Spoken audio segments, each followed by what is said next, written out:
प्यारे बच्चों, अभी हमारा टॉपिक चल रहा है मध्यस्थ व्यापार, जिसके अंतर्गत हमने पढ़ा कि दो प्रकार के व्यापारी होते हैं, थोक व्यापारी एवं फुटकर व्यापारी।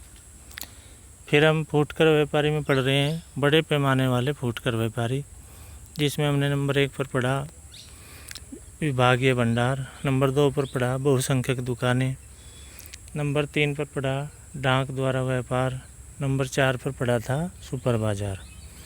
और आज नंबर 5 पर हम पढ़ेंगे उपभोक्ता सहकारी भंडार। ये उपभोक्ता सहकारी भंडार क्या होते हैं? जैसा कि इसके नाम से ही लग रहा है कि ये क्या होता है, फुटकर व्यापार का एक और स्वरूप है जो सहकारिता के सिद्धांत, आत्म सहायता, खुद की सहायता, परस्पर सहायता, दूसरों की भी सहायता के आधार पर संगठित किया जाता है। इसके अनुसार उपभोक्ता जो होता है, ग्राहक, सहकारी समिति के रूप में संगठित होकर अपने उपभोग की वस्तुएं थोक व्यापारी या फुटकर व्यापारी से सीधे खरीदकर सीधे निर्माणकर्ताओं से ही खरीदते हैं। इस प्रकार इनकी स्थापना का उद्देश्य मध्यस्थों को समाप्त करके उपभोक्ताओं को अच्छी व कम मूल्य पर वस्तुएं उपलब्ध कराना होता है। क्या होता है उपभोक्ता सहकारी भंडार? यह एक सहकारिता के सिद्धांत के आधार पर खुद की अपनी सहायता के लिए, दूसरों की सहायता के लिए एक संगठन का नाम है।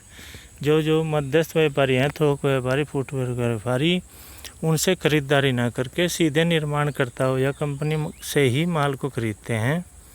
इनका उद्देश्य अच्छी गुणवत्ता का माल और कम मूल्य पर माल उपलब्ध कराना होता है। इनकी परिभाषा जेम्स स्टीफेंस ने दी है। उपभोक्ता सरकारी भंडार व्यक्तियों का एक ऐसा संगठन है जिसका उद्देश्य खरीदारी में बचत करना तथा सामान्य विक्रय के लाभ का आपस में रखने से है। इस भंडार में दैनिक उपयोग की वस्तुएं रखी जाती हैं। ये वस्तुएं उचित मूल्य पर भंडार के सदस्यों द्वारा विक्रय की जाती हैं। वर्ष के अंत में होने वाले लाभ को सदस्यों में वितरित किया जाता है। उगम, उत्पत्ति।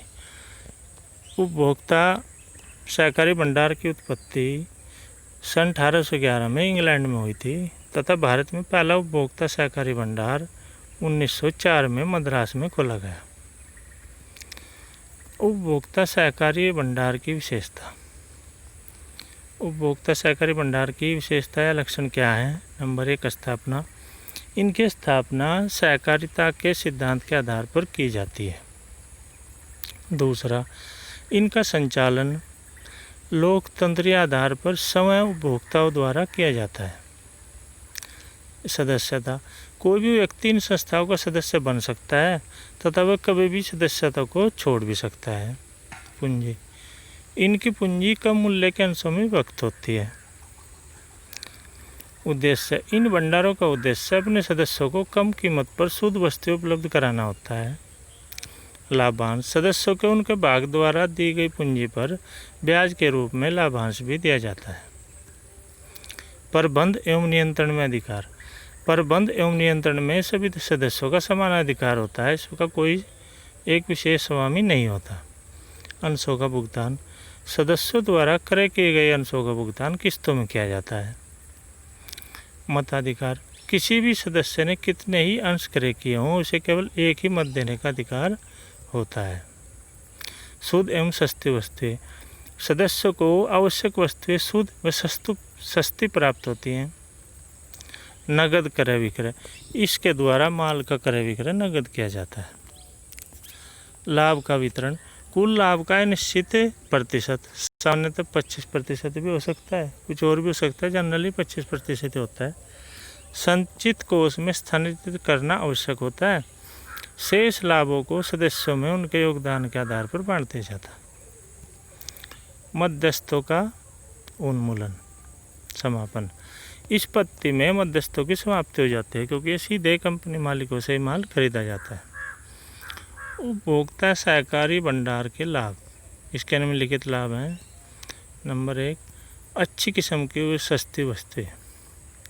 इन भंडारों में अच्छी गुणवत्ता की वस्तुएं मिलती हैं और कम कीमत पर वस्तुएं उपलब्ध होती हैं। शुद्ध वस्तुओं का मिलना। इन भंडारों में वस्तु मिलावट नहीं की जाती, जिससे उपभोक्ताओं को शुद्ध वस्तुएं मिलती हैं। लाभ का वितरण, इसमें क्रेता और सदस्य एक ही होने के कारण, जो इसके सदस्य होगा वही इसका ग्राहक होगा, एक ही होने के कारण इसमें जो लाभ होता है उसके एक निश्चित भाग को संचित कोष में रखकर शेष लाभ को सदस्यों के मध्य में बांट दिया जाता है। विज्ञापन व सजावट पर व्यय न होना, इन भंडारों में बिक्री बढ़ाने के लिए तो विज्ञापन की न किसी प्रकार की सजावट की आवश्यकता होती है, अतः इनमें व्यय अधिक व्यर्थ का व्यय नहीं होता। सदस्यों का नियंत्रण, इन भंडारों पर सदस्य उपभोक्ताओं का पूर्ण नियंत्रण रहता है, अतः अपनी आवश्यकता की वस्तुएं शीघ्र इन भंडारों में मंगवा सकते हैं। रुपया डूबने का भय नहीं, चूँकि सभी माल नगद बेचा जाता है, नगद विक्रय किया जाता है, अतः इसमें माल डूबने का भय नहीं रहता। मध्यस्थों की समाप्ति, इसके द्वारा वस्तुओं की बिक्री में उत्पादक तथा उपभोक्ताओं के बीच मध्यस्थों का उन्मूलन हो जाता है, यानी मध्यस्थों को हटा दिया जाता है। सहयोग में वृद्धि, सदस्य और तथा उपभोक्ता एक ही होने के कारण आपस में उनमें आपसी प्रेम और सहयोग में वृद्धि होती है। सदस्यों के रहन सहन का स्तर ऊंचा होना, इन भंडारों पर उचित मूल्य पर अच्छी वस्तुएं उपलब्ध हो जाने के कारण सदस्यों की बचत में वृद्धि होती है, तो उनका रहन सहन का स्तर भी ऊंचा होता है। निश्चित ग्राहक, इस प्रकार के भंडार उपभोक्ताओं द्वारा उपभोक्ताओं के कल्याण के लिए ही खोले जाते हैं, अतः इनके ग्राहक नियमित और निश्चित होते हैं। जो इसके सदस्य होंगे वही इसके ग्राहक होंगे। स्थापना, ग्राहकों के निश्चित होने के कारण इनकी स्थापना किसी उचित स्थान पर की जा सकती है। अन्य लाभ, उपभोक्ता सहकारी भंडार से उपयुक्त के अतिरिक्त निम्नलिखित लाभ भी प्राप्त होते हैं, जैसे इनके संचालन में कम खर्च होता है। दूसरा, ये अपने सदस्यों अर्थात उपभोक्ताओं के हित में सर्वाधिक कार्य करते हैं। सरकार की ओर से भी इन्हें अनेक प्रकार की सहायताएं उपलब्ध होती हैं। ये थे हमारा आज का उपभोक्ता भंडार और उसके लाभ।